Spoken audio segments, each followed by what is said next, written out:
బగళాముఖి మంగళరూపిణి బగళాముఖి మంగళకారణి బగళాముఖి మంగళదాయని బగళాముఖి మంగళం మంగళం బగళాముఖి.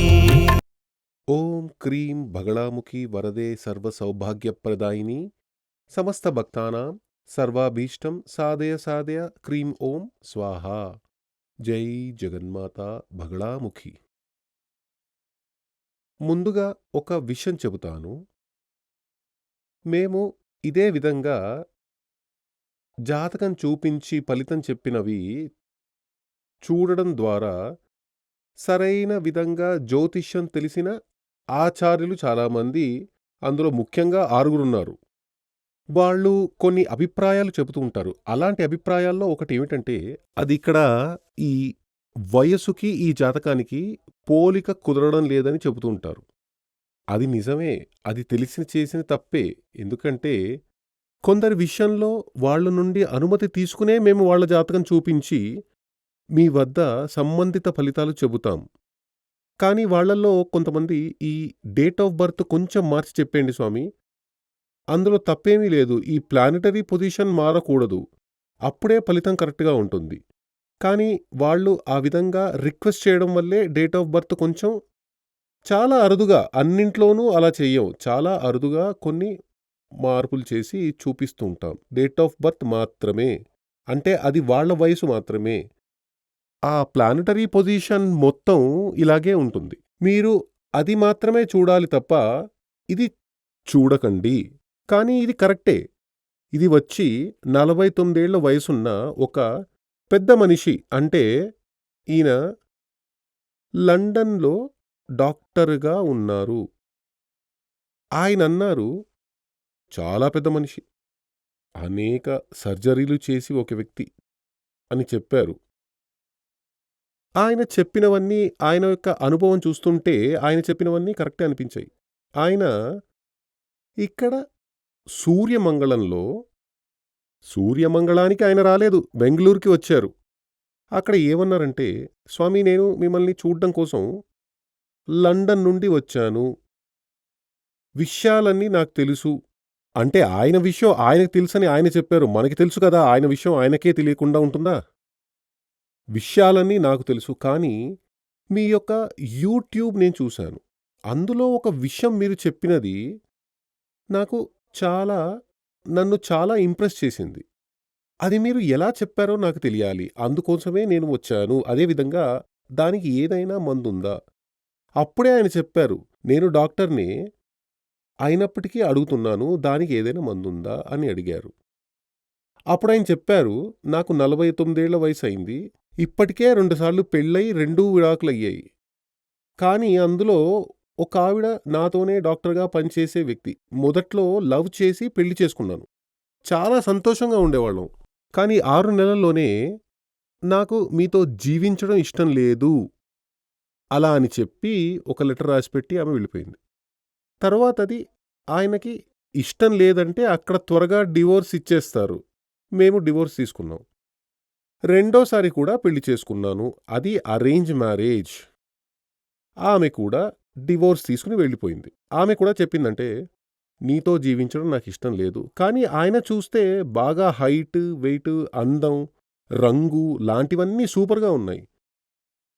చాలా డీసెంట్గా మాట్లాడుతున్నారు. ఏ లేడీ ఆయనను చూస్తే ఇష్టపడుతుంది. నాకు మీరు అక్కర్లేదు అని చెప్పే అవకాశమే లేదు. అలా ఉన్నప్పటికీ వాళ్ళు ఎందుకు నన్ను వదిలి వెళ్ళిపోతున్నారు అని ఆయన అడిగారు. నాకు ఆ విషయం తెలియాలి. నేను అన్నాను, అది చాలా సింపుల్, మీకు తెలిసి ఆ మ్యాటర్ కూడా, నేను చెప్పాల్సిన అవసరమే లేదు అని చెప్పాను. అదేమిటో మీరు చెప్పండి అని అడిగారు. అప్పుడే నేను చెప్పాను, ఈ జాతకంలో మాంగళ్య దోషం ఉంది, అదంతా వేరొక విషయం. డివోర్స్ కావడానికి చాలా విషయాలున్నాయి. కొన్ని ఇళ్లల్లో ఆడపడుచు సమస్య ఉంటుంది, లేదంటే అత్తగారితో సమస్య ఉంటుంది, లేదంటే భర్త సరైన వ్యక్తి కాకపోతే ఆయన కారణంగా మాంగళ్య దోషం వస్తుంది. ఇలా పలు రకాలుగా ఉంటుంది. అమ్మాయి సరిగ్గా లేకపోతే, అబ్బాయి సరిగ్గా లేకపోతే, అబ్బాయి ఇంటివారు సరిగ్గా లేకపోతే, అమ్మాయి ఇంటివారు సరిగ్గా లేకపోతే మాంగళ్య దోషం సంభవించడానికి అంటే డివోర్స్‌కి దారి తీయడానికి అవన్నీ కారణంగా ఉంటాయి. కానీ ఇక్కడ మీకు సంబంధించిన అలాంటివేమీ లేవు. మీ జాతకం ప్రకారం చూస్తే మాంగళ్య దోషం ఉంది.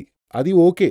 కానీ ఆ ఇద్దరు భార్యలు విడిపోయి వెళ్ళడానికి కారణం ఏమిటంటే మీకు 8వ స్థానం. ఆ 8వ స్థానంలో బుధుడి దృష్టి ఉంది. ప్లస్ దాంపత్య జీవితానికి అధిపతి అయిన వీనస్ అంటే సెక్చువల్ లైఫ్‌కి అధిపతి అయిన శుక్రుడు లగ్నం యొక్క 12వ స్థానంలో రాహుతో చేరి ఉన్నాడు. అలా ఉంటే ఏమవుతుంది అని అడిగారు. మీకు కామవాంఛ మనసులో ఉంది కానీ శరీరంలో లేదు అని చెప్పాను. మీకు కామవాంఛ మనసులో ఉంది కానీ శరీరంలో లేదు. మెంటల్‌గా ఉంది కానీ ఫిజికల్‌గా లేదు అని చెప్పాను. అది ఇంకా కొంచెం అర్థమయ్యే విధంగా చెబుతారా అని అడిగారు. అదేమిటంటే మీకు ఆ సెక్చువల్ పవర్ ఒక 25% అంతకంటే తక్కువే చెప్పవచ్చు. అదే మీ సమస్యకు కారణం. అంటే మీ యొక్క వైఫ్‌కి వచ్చిన వ్యక్తి ఎవరైతే ఉన్నారో ఆవిడకి ఆ కామశాంతి కల్పించే ఆ శక్తి, ఆ మగతనం మీకు లేదు. అంతే అది కారణం. ఆయన అలాగే ఉండిపోయారు. చాలాసేపు నేను చెప్పింది కరెక్టే కాకపోతే చెప్పండి. ఎందుకంటే ఇది శాస్త్రం. నేను తప్పుగా నేర్చుకున్నానని నాకు తెలియాలి కదా! ఆయన ఏమన్నారంటే, కరెక్టే స్వామీ. మీరు ముందు ఒక వీడియోలో ఈ మ్యాటర్ చెప్పి ఉన్నారు. జాతకం తీసి చూడండి అని చెప్పి ఉన్నారు. నేను జాతకం తీసి చూస్తే అలాగే ఉంది. సరే ఖచ్చితంగా ఒకసారి మిమ్మల్ని కలవాలని నేను ఇంత దూరం కష్టపడి ఇక్కడి వరకు వచ్చాను. నేను అడిగాను, ఇక్కడ మీకెవరైనా సొంత వాళ్ళున్నారా? మీ ఊళ్ళో ఆ విధంగా ఎవరు లేరు. మిమ్మల్ని కలవడం కోసమే వచ్చాను. హోటల్లో దిగాను. రేపు ఇక్కడి నుండి వెనక్కి వెళ్ళిపోతాను అని చెప్పారు. కాబట్టి ఆ శాస్త్రం అని చెప్పబడినది ఎంత కరెక్ట్‌గా ఉందో చూడండి. ఈయనకి జాతకంలో దోషం ఉంది. 7వ స్థానంలో సూర్యుడు దృష్టి ఉంది. 7వ స్థానంలో కుజుడు ఉన్నాడు. ప్లస్ అది లగ్నంలో మాత్రమే కాదు 2వ స్థానంలో ఆ కుజుడు దృష్టి ఉంది. 7వ భావాధిపతిగా ఉన్న అదేమిటంటే పురుషుడి జాతకంలో వీనస్ అంటే వైఫ్ కదా! అది 7వ స్థానంలో మాంగళ్య స్థానం వైఫ్. అది లగ్నం యొక్క 12వ విరయ స్థానంలో రాహుతో చేరి ఉంది. ఇవన్నీ మైనసుల్లే. పెళ్లికి సంబంధించింది. అదేమిటంటే భార్య తోడు కొనసాగదు అని అర్థం. విడిపోయే స్థానంలో ఉంది. వదిలి వెళ్ళిపోతుందని అర్థం. అప్పుడు అందరికీ శుక్రుడు 12లో ఉంటే విడిపోయే స్థానం అది చెప్పకూడదు. శుక్రుడు 12వ స్థానంలో ఉంటే అది వ్యభిచార యోగం కూడా. శుక్రుడు 12లో ఉండి వ్యభిచారం చేసిన ఒక వ్యక్తికి కామం లేదని చెప్పగలమా? కామం ఎక్కువగా ఉండేవాళ్లే అలా వెళ్తారు. కానీ ఈ జాతకం సంబంధించినంత వరకు ఆయనకి కామం లేదని చెప్పలేం కదా! ఆయన ఖచ్చితంగా ఉంటుంది. అంటే మానసికంగా ఉంటుంది. అందుకే మరో పెళ్లి కావాలని ఆయన కోరుకున్నారు. ఈ వయసులోనూ 49 ఏళ్లలో మరో పెళ్లి కావాలని ఆయన అంటున్నారు. నేనడిగాను, ఇంకో పెళ్లి చేసుకోవాలని ఆశ ఉందా? ఖచ్చితంగా నాకు కావాలి. అప్పుడు నేనేం చెప్పాను, మీరేం చెయ్యాలంటే శుక్రుడు నీచంగా ఉన్న ఒక అమ్మాయిని పెళ్లి చేసుకోండి. అలయన్స్ ఇప్పుడు అన్నీ ఇందులోనే కదా వస్తున్నాయి. అంటే ఆన్‌లైన్‌లోనే కదా వస్తున్నారు. కాబట్టి ఎవరికైతే శుక్రుడు నీచంగా ఉన్నాడో అలాంటి ఒక అమ్మాయిని మీరు సెలెక్ట్ చేసుకోండి. ప్లస్ మీకు కుజదోషం ఉంది కాబట్టి ఆ ప్లానెటరీ పొజిషన్ అనుకూలంగా మీకు అమ్మాయి జాతకంలో ఉండాలి. అలా ఉంటే ఖచ్చితంగా మీకు పెళ్ళై చివరి వరకు సంతోషంగా ఉండగలరు అని నేను చెప్పాను. కాబట్టి ఎప్పుడు కూడా జాతకంలోని 8వ స్థానం చూడకుండా 8వ స్థానం దాంపత్య బంధం స్థానం. స్త్రీ జాతకంలో అయితే పతి స్థానం అది ఇది అని చెబుతారు. అది కరెక్టే. ఎప్పుడైనా సరే ఆ 8వ స్థానంలో ఏ గ్రహం ఉంది? 8వ భావాధిపతి ఎవరు? దానికి బలం ఉందా? ఇవన్నీ చూడకుండా పెళ్లి చేయడం మంచిది కాదు. పురుషుడైనప్పటికీ స్త్రీ అయినప్పటికీ ముఖ్యంగా పురుషుడి జాతకం ఆ ప్రకారం ఉంటే ఏ కారణంతోనూ దానికి ఎంచుకోకూడదు. కానీ అలాంటి వాళ్ళకు కూడా పెళ్లి చేయాలి కదా! చేసే తీరాలి. అప్పుడేం చేయాలి? కామ కోరిక తక్కువగా ఉండే స్త్రీనే సెలెక్ట్ చేయాలి. అలాంటి అమ్మాయి జాతకమే సెలెక్ట్ చేయాలి. ఆ విధంగా ఉండాలంటే చాలా శాస్త్రీయంగా జ్యోతిష్యం తెలిసిన వ్యక్తి వద్దకే వెళ్తేనే అవన్నీ చూస్తారు. మిగిలిన వాళ్ళంతా ఇదివరకే చాలాసార్లు చెప్పుకున్నట్లు రాశిబంధన, రాశి ఆధిపత్యం లాంటివన్నీ చూసి ఓకే చేసుకోండి అని చెబుతారు. అలా చేయకూడదు. ఇది కాకుండా మరొకటి చెప్తాను. మా వద్దకి ఇంకో జాతకం కూడా వచ్చింది. అది ఎలా ఉందంటే, పెళ్ళైన తర్వాత ఆ భర్త, భర్త వాళ్ళ అమ్మ వచ్చారు. అమ్మాయి వెళ్ళిపోయిందట. బిడ్డను తీసుకుని ఒక బిడ్డుంది. బిడ్డను తీసుకుని వెళ్ళిపోయిందట. వెళ్ళి లెటర్ పంపిందట. ఇకపై నీతో కలిసి ఉండడం నాకిష్టం లేదు. అప్పుడు నేనడిగాను, అంటే పొంతన చూసి పెళ్లి చేయలేదా అని అడిగాను. పొంతన చూశాను స్వామి. ఆయన ఏం చెప్పాడంటే, అబ్బాయికి శుక్రుడు పవర్ తక్కువగా ఉంది. అమ్మాయికి ఎక్కువగా ఉంది. సూపర్ అని చెప్పారట. నేను చెప్పాను, వాడిని పట్టుకుని చావగొట్టండి. అలా ఎవరైనా చెప్తారా? అమ్మాయికి తక్కువగా ఉండాలి, అబ్బాయికి ఎక్కువగా ఉండాలి. పూర్తి ఆపోజిట్‌గా చెప్పాడు వాడు. వాడు జ్యోతిష్యుడే కాదు, జ్యోతిష్యం చదివినవాడే కాదు. వాడి వల్లే మీ పరిస్థితి ఇలా అయింది. ఎందుకంటే ఇక్కడ అబ్బాయికి ఆ శుక్రుడు యావరేజ్ లెవెల్‌కి కూడా తక్కువగా ఉన్నాడు. స్త్రీ జాతకంలో చాలా ఎక్కువగా ఉంది. ఇక్కడ కూడా ఈయనకి ఇప్పటికీ వచ్చి వెళ్ళిన ఇద్దరు స్త్రీలు, ఇద్దరు వైఫ్‌ల జాతకం నాకు తెలియదు. కానీ ఈ జాతకానికి సంబంధించిన ఈయనకి ఆ కామవాంఛ అంటే మగతనం 25% కంటే తక్కువ ఉండడం వల్లే ఈయనతో ఆ స్త్రీలు కలిసి ఉండడానికి ఇష్టపడట్లేదు. అలాగే ఫారిన్ కంట్రీస్‌లో మన ఇండియన్ కల్చర్ లాగా ఉండదు. మన కల్చర్ కూడా ఇప్పుడు చాలా మారిపోయింది. అక్కడంతా ఆ కామానికి, సెక్షువల్ లైఫ్‌కి కొంచెం అధికంగా ప్రాముఖ్యత ఇస్తారు. అందులో సంతృప్తి అనేది లేకపోతే కట్ చేసి వెళ్ళిపోతూ ఉంటారు. తర్వాతి బంధం కోసం చూస్తారు. ఇక్కడ ఈయన విషయంలో అదే విధంగా జరిగింది. ఇక్కడ జ్యోతిష్యుడు గురించి చెప్పలేం. ఎందుకంటే ఈయన తానుగా ఇష్టపడి జాతకం చూడకుండా పెళ్లి చేసుకున్నారు. చూశానని చెప్పారు. కానీ సరైన పొంతన ఉందా అని చూడలేదని ఆయనే చెప్పారు. కాబట్టి ఈయన జీవితం అలా కావడానికి జ్యోతిష్యుడు కారణం కాదు. ఈయన జాతకంలో ఉన్న మైనస్ వల్ల అలా జరిగింది. అప్పుడు ఆయన అడిగాడు, దానికి ఏం చెయ్యాలి అని ఆయన అడిగాడు. అప్పుడు నేను అడిగాను, ఓపెన్‌గా మీరు నాకొక విషయం చెప్పండి. మీరొక డాక్టర్ అని చెబుతున్నారు. ఓపెన్‌గా మీరే చెప్పండి. ఈ జాతకం ప్రకారం మీ యొక్క లింగం సరిగ్గా టెంపర్‌గా లేదు. అలాగే ఉంది కదా అని అడిగాను. అవును స్వామి, అందరికీ ఒక 100% వస్తుందనుకుంటే నాకు ఒక 40%, 45% మాత్రమే నిలుస్తుంది అని చెప్పారు. అదేవిధంగా మీకు చాలా త్వరగా ఆ స్పెర్మ్ అవుట్ అయిపోతుంది కదా. అవును, అలాగే ఉంది. ఈ సమస్యలన్నీ మీకున్నాయి. ఇవన్నీ జ్యోతిష్యంలో 100% కరెక్ట్‌గా తెలుస్తుంది. జ్యోతిష్యంలో ఈ 7వ స్థానంలో మాంగళ్యస్థానం, 7వ స్థానంలో భార్య, 7వ స్థానంలో భర్త అని మాత్రమే కాదు. 7వ స్థానంలో అనేది ఒక వ్యక్తి యొక్క, అది పురుషుడైనా స్త్రీ అయినా వారి యొక్క అందం. ఒక్కొక్క అంగం యొక్క, అంగం అంటే అవయవాలు, చెయ్యి, కాలు అని చెబుతారు కదా. అలాగే రహస్య అవయవాలున్నాయి కదా. వాటి యొక్క అందం పుష్టిగా ఉంటాయా, సూక్షించి ఉంటాయా, అందంగా ఉంటాయా, స్ట్రెయిట్‌గా ఉంటుందా, వంగి ఉంటుందా అనే సకల విషయాలు ఇందులో తెలుస్తాయి. కానీ అలాంటి విషయాలన్నీ ఓపెన్‌గా చెప్పలేం కదా. ఇందులో చెప్పలేని చాలా విషయాలున్నాయి. అంటే ఒక జాతకం చూసి ఇవన్నీ చెప్పడం సాధ్యమే. దాంపత్య జీవితానికి అది చాలా ముఖ్యమైన విషయమే. అంగపుష్టి, అంగాల యొక్క అందం. అంగం అంటే అవయవాలు. ఆ అవయవం యొక్క పుష్టి, దాని యొక్క అందం, ఇవన్నీ దాంపత్య జీవితంలో, సెక్షువల్ లైఫ్‌లో చాలా ముఖ్యమైనవి.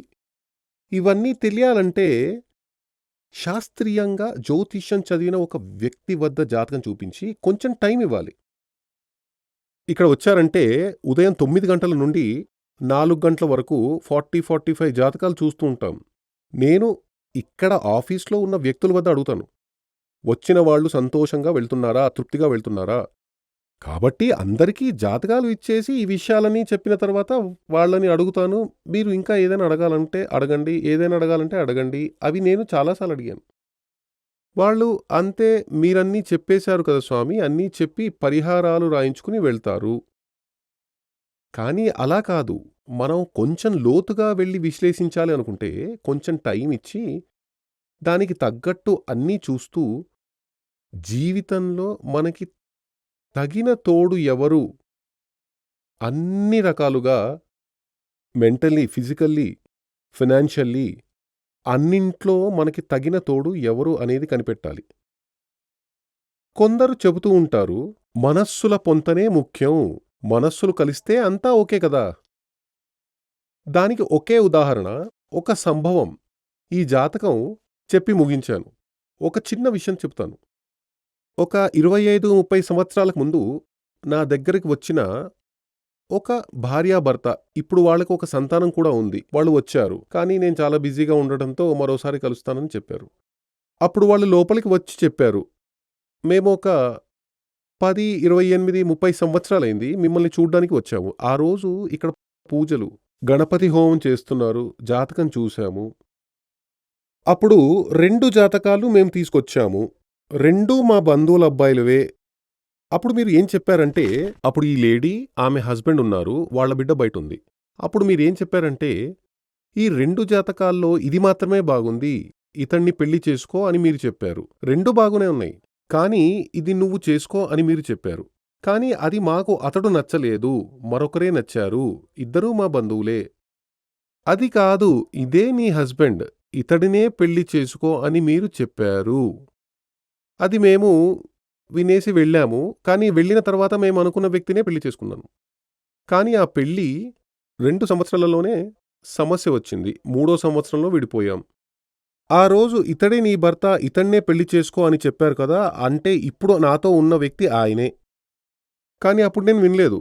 కానీ మీరు చెప్పిన వ్యక్తి ఇప్పుడు నాకు భర్తగా ఉన్నారు, ఆయన్నే పెళ్లి చేసుకున్నాను, ఒక బిడ్డ కూడా ఉంది. ఆ బిడ్డకి 12 ఏళ్ల వయసు వచ్చేసింది. ఆ బిడ్డ జాతకం చూపించడానికే మళ్ళీ వాళ్ళు నా దగ్గరకొచ్చారు.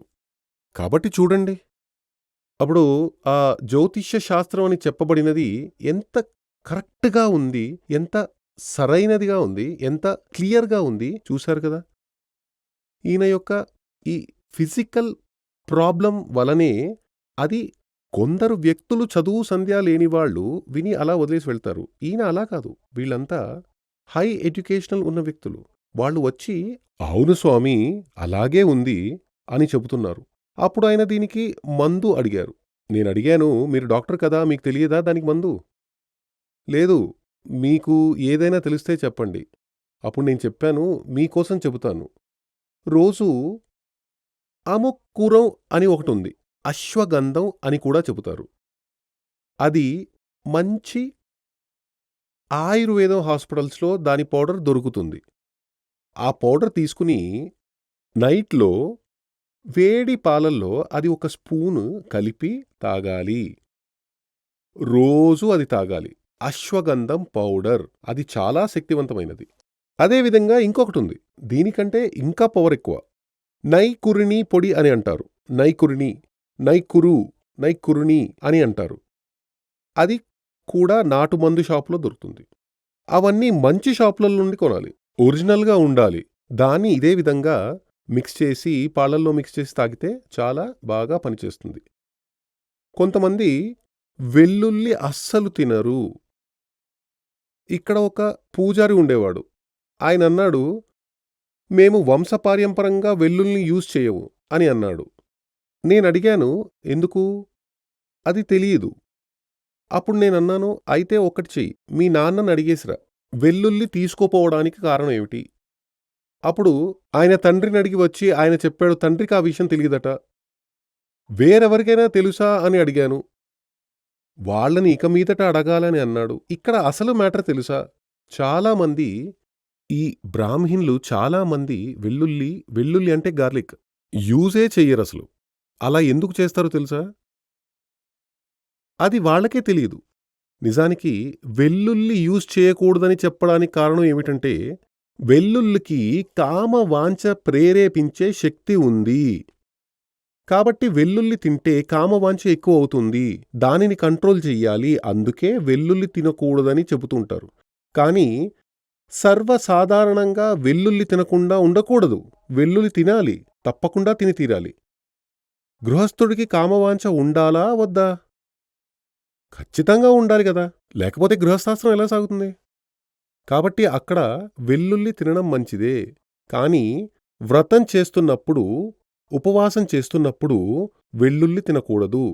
ఎందుకంటే వ్రతంలో ఉన్నప్పుడు ఆ సెక్షువల్ కోరిక మనసులోకి రాకూడదు. కాబట్టి అలాంటి కాలంలో వ్రతంలో ఉన్నప్పుడు ఉపవాసం చేసే సమయంలో వెల్లుల్లి తినకూడదు. తక్కిన సమయాల్లో వెల్లుల్లి తినొచ్చు. కాబట్టి వెల్లుల్లి తినకపోతే దానిని తినడమే మంచిది. ప్లస్ ఈ అశ్వగంధం తీసుకోవడం మంచిది. ఇంకా కొన్ని విషయాలన్నీ ఉన్నాయి. మీరు వింటే అవి ఓపెన్గా చెప్పడం మంచిది కాదు. చెబుతాను. జై జగన్మాత దేవి బగళాముఖి ఓం క్రీం బగళాముఖి వరదే సర్వ సౌభాగ్యప్రదాయిని సమస్త భక్తానాం సర్వాభీష్టం సాధయ సాధయ క్రీం ఓం స్వాహా. శ్రీ సూర్యమంగళం అద్వైత వేద విద్యాపీఠంలో తాంత్రిక పూజల్లో సిద్ధహస్తులైన ఎందరో ఆచార్యులు అమావాస్య, పౌర్ణమి రోజుల్లో ప్రత్యేక యాగాలు నిర్వహిస్తారు. ఈ యాగాల్లో పాల్గొనడం ద్వారా తల్లి శ్రీ బగళాముఖీదేవి అనుగ్రహం వల్ల సర్వదోషాలూ పోయి సకల సౌభాగ్యాలు మనకు కలుగుతాయి.